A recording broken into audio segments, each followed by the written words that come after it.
Buenas noches, soy Lili Telles. Bienvenidos a Mitos y Hechos. En el programa pasado le presenté 2 casos de secuestros. Si bien los hechos que conocimos son despreciables, lo que más indigna es la impunidad. Hemos visto que a los secuestradores del señor Pedro Galindo no se les ha dictado sentencia, a pesar de que fueron aprehendidos en flagrancia hace 3 años y medio. Y los 5 jueces que han llevado este caso no quieren dar una explicación a la sociedad sobre la lentitud de su trabajo. Los ciudadanos nos preguntamos, ¿por qué tarda tanto la impartición de justicia? ¿Por qué duran años los juicios contra los criminales? Se supone que la justicia debe ser pronta y expedita, pero en México eso es letra muerta. Existen miles de casos que así lo confirman, y para el programa de hoy elegí uno que usted tal vez recuerde, el de Paola Gallo. Hoy le voy a contar el calvario que vivió su padre durante 5 años para lograr que los secuestradores y asesinos sean castigados. En julio del año 2000, Paola, de 25 años, fue secuestrada en Tepoztlán, Morelos. Su padre, Eduardo Gallo, pagó por su rescate, pero no la recuperó. Paola fue asesinada por sus captores. Ante la inmovilidad de la Procuraduría de Justicia, el señor Gallo decidió investigar personalmente el secuestro y asesinato de su propia hija.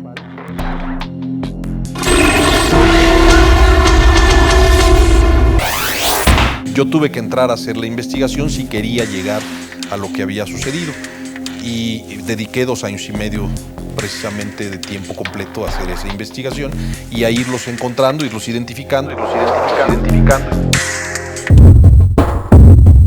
El temor de que quedara sin castigo el crimen de su hija llevó a este hombre, que se había dedicado a la consultoría de empresas, a convertirse en una especie de investigador policíaco, ministerio público, perito y abogado, todo al mismo tiempo, sin títulos profesionales u oficiales. Pero lo que sí tenía era la decisión de que la muerte de mi hija no quedara impune y que había que rendirle un homenaje de amor, que era lo que me hacía que yo no aceptara que no hubiera una conclusión de saber quiénes habían sido y que pagaran por lo que habían hecho, ¿no? Uno a uno fue encontrando a los criminales. Le llevó 2 años y medio localizarlos. Pensamiento fácil, pues, en realidad. Uno aparece en el 2001, en el mes de junio del 2001, otro en septiembre del 2001, otro en noviembre del 2002. O sea, fui localizándolos poco a poco. Pero localizar y aprender a los secuestradores era apenas el principio de un largo y retorcido camino que Eduardo Gallo tenía que enfrentar si quería que los secuestradores y asesinos de su hija pagaran por su delito. Cuando nos volteamos a ver la Constitución que dice justicia pronta y expedita, ni justicia ni pronta ni expedita, esa es la realidad. Los procesos están cargados de alternativas y de oportunidades para que los delincuentes puedan librarse de la acción de la justicia. Ese es el punto. El cáncer que paraliza al sistema de impartición de justicia es que está plagado de alternativas, oportunidades, subterfugios, salidas, llámele como quiera.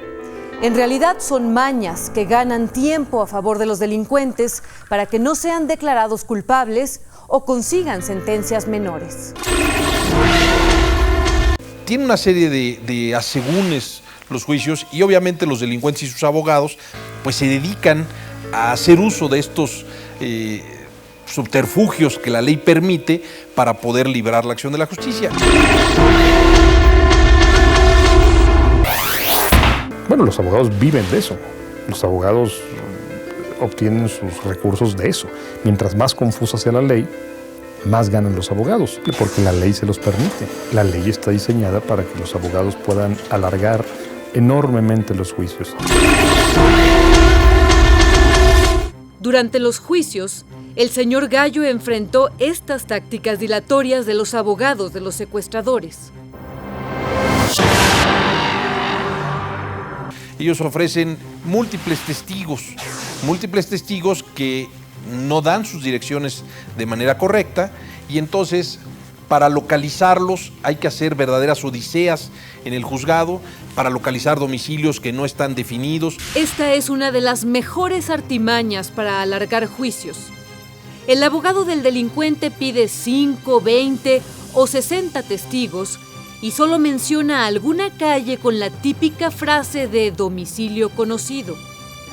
Ese domicilio muchas veces no existe o nunca se encuentra, por lo que los citatorios no llegan, no se presentan los testigos y sigue pasando el tiempo. Pero más allá de esta situación, muchos testigos ni siquiera son requeridos como testigos de los hechos criminales, sino que los citan para que avalen la buena conducta del delincuente. Pues si él fue un santo, si él fue un ministro de culto, no nos importa. Si hoy cometió un secuestro, hoy es un delincuente, y si está asociado en una banda que está catalogada dentro de operación de delincuencia organizada, pues el señor es un delincuente, aunque haya sido un santo toda su vida anterior hasta el día de hoy. ¿Y por qué los jueces aceptan testigos sin domicilio y testimonios de que los criminales siempre han sido blancas palomas? La respuesta es que se ofrecen como pruebas y los jueces tienen que desahogar todas las pruebas.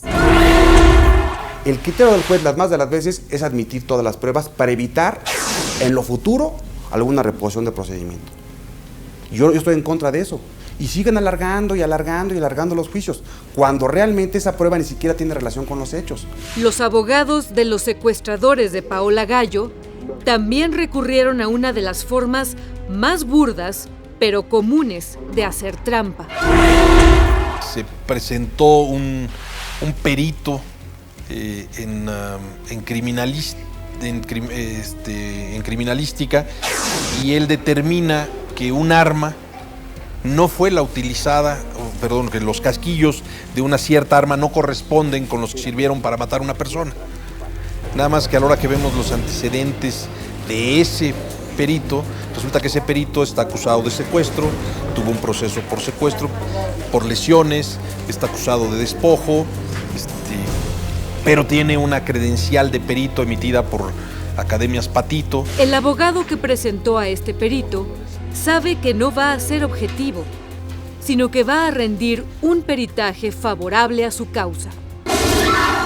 Tiene que irse, para satisfacción del juez, tiene que irse a un peritaje de un perito tercero que venga a aclarar quién de los dos peritos tiene la razón.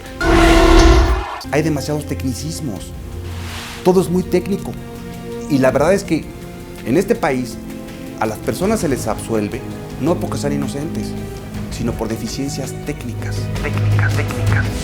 Por principio, todas las personas tienen derecho a ser defendidas. Los abogados de delincuentes del crimen organizado también tienen derecho de defender a quien quieran. Y los ciudadanos también deberíamos tener derecho de saber cómo se llaman los abogados que han defendido a secuestradores y asesinos. Como en el caso de Paola Gallo. Mire qué curioso.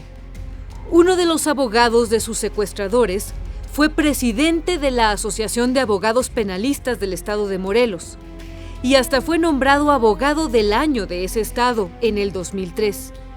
Actualmente es presidente de la Comisión de Honor y Justicia de la Asociación de Abogados Penalistas de Morelos y presidente de la Fundación Morelos Unido contra la Inseguridad, la Corrupción y la Impunidad. El mismo que defendió a secuestradores. Su nombre es Cipriano Sotelo. Otro grupo que ha fallado, por ejemplo, han sido las barras, los colegios de abogados. Tenemos que tener un control ético más severo sobre los abogados, porque muchos abogados viven de los casos. Muchos abogados prolongan intencionalmente un caso porque pueden vivir de él mucho tiempo.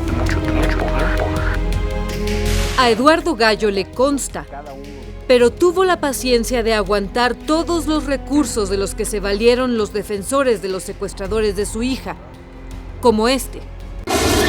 Se presentan unos testigos a una audiencia, pero no se presentan otros. y entonces no se puede desahogar la prueba porque no están todos y no se puede dividir, y entonces se reprograma. Y así se reprograma 1 y 2 y 3 y 6 veces, y cuando finalmente están todos los testigos no se presenta el abogado defensor y entonces no se puede llevar a cabo la audiencia, que lejos de ayudar a la víctima, la victimiza doblemente con este tipo de facilidades hacia los delincuentes, y entonces apuestan a que en el tiempo la persona víctima se fastidie, se canse, se harte y deje de asistir al juicio. A nadie parece importarle que la propia Constitución establece plazos y términos para que la justicia sea pronta y expedita. Cuando más, en un año, el juez está obligado a dictar sentencia. ¿Pero qué sucede en la práctica, Lili? Que el exceso de formalismos impide que la práctica se lleve a cabo. Pero también es mucha culpa de los jueces, que no impulsan el procedimiento.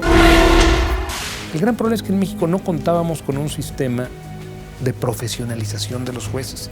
Hasta hace 10 años se creó el sistema de carrera para los jueces. Pero esto solo se da en el ámbito federal. Hoy, todavía en muchos estados del país, cualquier abogado con buenas relaciones puede ser juez. Y más aún, estos jueces le deben el puesto al político en turno. En muchos estados sigue siendo el gobernador el que manda, encima de los jueces y magistrados. Muchas veces les imponen determinada decisión, siguen siendo nombrados los magistrados por los gobernadores. Todavía hoy, en el siglo XXI, el gobernador le pide al juez: oiga, mi juez, este señor condénemelo, mire, no me quiso ayudar aquí en la campaña, condénemelo, vamos a darle un apretón, vamos a darle un susto para que la próxima vez nos ayude. O al revés: oye, pues sí, mire, sí, es un criminal a todas luces, pero nos ha ayudado mucho, estuvo en la campaña, nos apoyó aquí a mi señora. Señor juez, pues encuéntrele para que salga rápido. La banda que secuestró y asesinó a Paola Gallo en Morelos estaba integrada por 9 sujetos. 3 de ellos murieron, se mataron por disputas internas. De los 6 restantes, a 5 se les dictó sentencia por 40 años, en un juicio que duró 3 años y medio. ¿Esto es justicia pronta y expedita?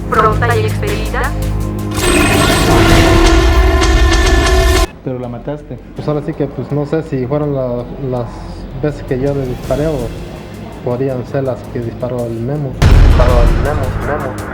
Y todavía faltaban peores noticias para el señor Eduardo Gallo. A continuación veremos cómo fue que a uno de los secuestradores de su hija solo le dictaron 6 años y medio de cárcel.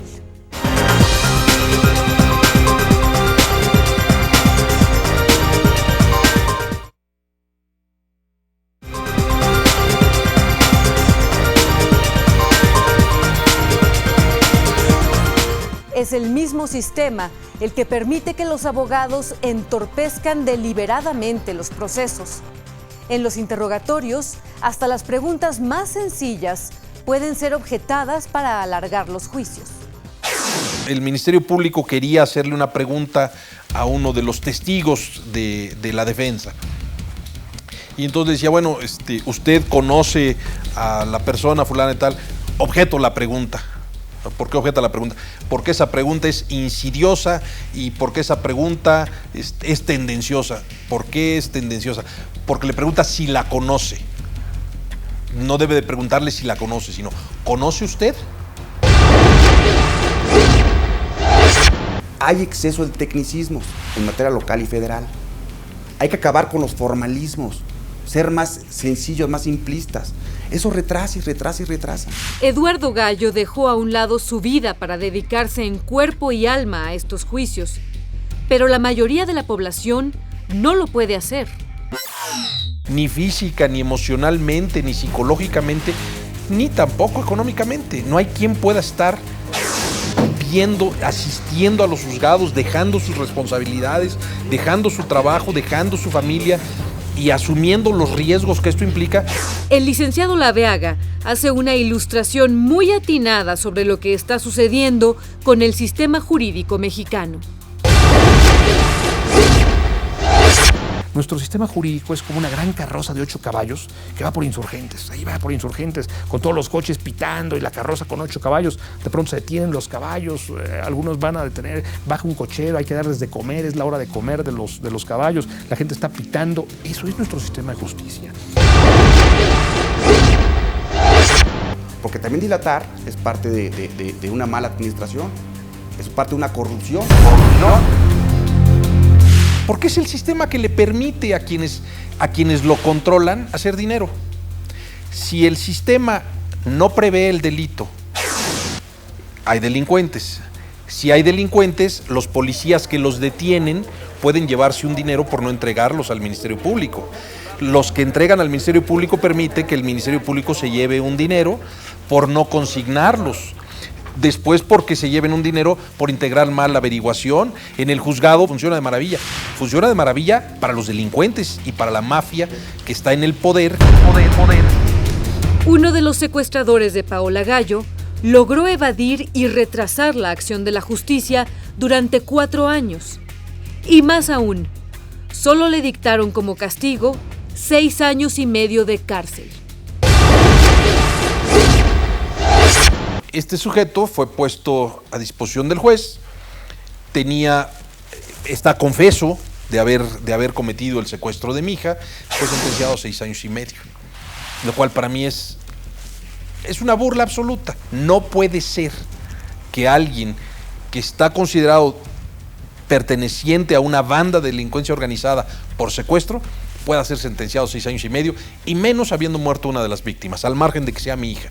No puede ser que la privación de la vida, la privación de la libertad de manera consuetudinaria, como un modus vivendi, sea sancionado por un juez única y exclusivamente con una penalidad de 6 años y medio. Hay algo tuvo que haber habido. ¿Y quién cree que le dictó esta sentencia? La juez Irma Cuesta Briceño, ni más ni menos que la misma que tuvo el caso del señor Pedro Galindo y que nunca dictó sentencia a la banda que lo secuestró y le amputó los dedos a pesar de que fue capturada en flagrancia.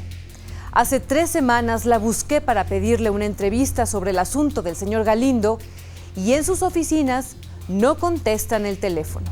Pero lo peor es que nunca recibió al señor Eduardo Gallo. La ley no la obliga por tratarse de un delito de delincuencia organizada. Y entonces yo no puedo ir a preguntarle al juez, bueno, ¿por qué 6 años y medio? Simplemente para el juez yo no existo. No puedo hacer nada absolutamente para lograr que me reciba y para lograr que me dé una explicación de alguna naturaleza. No es correcto. El juez tiene la obligación de recibir al público, de recibir a la víctima. Eso sí, la carrera de la juez Irma Cuesta Briceño va en ascenso. Ahora es magistrada en Hermosillo, Sonora. También llamé nuevamente al juez Willy Ert Vega Ramírez, que lleva actualmente el caso del señor Pedro Galindo. A través de su secretaria pidió que le enviara las preguntas por internet y dijo que él responderá por escrito. Pero cuando pedimos la dirección electrónica, su secretaria dijo que no sabe si el juez tiene correo electrónico. ¿Por qué los jueces no quieren informar a la sociedad sobre su proceder? Tratándose de bandas de secuestradores y asesinos que ponen en peligro a la ciudadanía, ¿por qué no podemos conocer cómo actúan los jueces? Porque está asustado, porque no sabe qué le vas a preguntar, porque tiene miedo de lo que pueda decir. Le pueden llamar la atención sus superiores en la administración, en el Consejo de la Judicatura. Existen diferentes criterios. Hay abogados que piensan que los jueces no deben dar entrevistas. ¿Usted se imagina que los jueces estuvieran obligados a dar entrevistas? Con toda franqueza, ya no trabajarían, ¿eh? Se la pasarían dando entrevistas. Debería algún órgano del Tribunal Superior, en el caso del Distrito Federal, o de la Suprema Corte, pero no ellos. No, sería un desbarajuste, ¿eh? Nunca ha habido una rendición de cuentas de esa naturaleza, porque todo lo quieren manejar en lo oscurito, porque es en lo oscurito donde se genera el dinero. Dinero. La banda que secuestró y asesinó a Paola Gallo ya había cometido antes otros secuestros. tenían un historial delictivo que les había generado dinero para comprar propiedades y pagar abogados. Patrimonio mal habido que aún conservan. No se les pudieron quitar las casas. Hasta la fecha no se les han quitado las casas porque ahora resulta que yo tengo que probar que las casas son de ellos. Cuando dices, oye, pues ahí están los registros públicos. Pero primero hay que convencer al Ministerio Público que actúa como juez y parte. Todo tiene que ser a través de un Ministerio Público a quien tiene uno que convencer en un mini juicio que se convierte no en un procurador de justicia, sino en un juzgador preliminar al verdadero juzgador. Así es. Él por eso es que es juez y parte. Él determina qué pruebas, cómo se desahogan, qué pruebas admite y si consigna o no. Las averiguaciones previas que hace el Ministerio Público también pueden durar años. La hace como quiera, no está reglamentada. Es una grave deficiencia. Hay una inseguridad jurídica de todos. De todos. Y el Ministerio Público todavía no tiene una verdadera autonomía. La Procuraduría es el Ministerio Público. Que depende. Depende del titular del Ejecutivo. Son empleados del Poder Ejecutivo, por supuesto. El presidente nombra procurador y los gobernadores nombran a los procuradores estatales. El presidente Vicente Fox envió al Congreso una serie de reformas para agilizar el sistema de justicia. Justicia.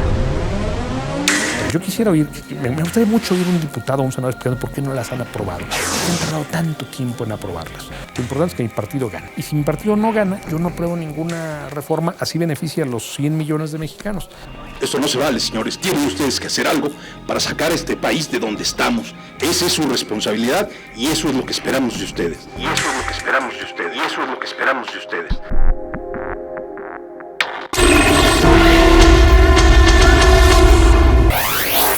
La Constitución de los Estados Unidos mexicanos dice que la justicia debe ser pronta y expedita, pero parece que en México eso es un mito. Los hechos lo prueban. Hoy hemos visto solo algunas de las tácticas dilatorias que se utilizan deliberadamente para entorpecer y alargar los juicios. Y finalmente, justicia lenta es injusticia. Me interesa conocer su opinión sobre este tema. Escríbame a mi correo electrónico mitosyhechos@tvazteca.com.mx. Soy Lili Telles. Gracias y hasta la próxima.